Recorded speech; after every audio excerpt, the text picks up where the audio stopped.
अस्सलाम वालेकुम।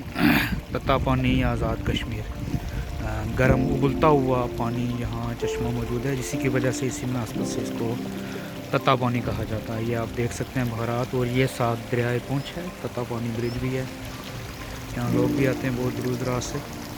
ये वाफर मिकदार में यहाँ पानी, गर्म पानी, उबलता हुआ पानी यहाँ निकल रहा है। ये यहाँ सल्फ़र, संगे मरमर और कोयले के ज़खायर और उनके रिएक्शन की वजह से उबलता हुआ पानी निकल रहा है।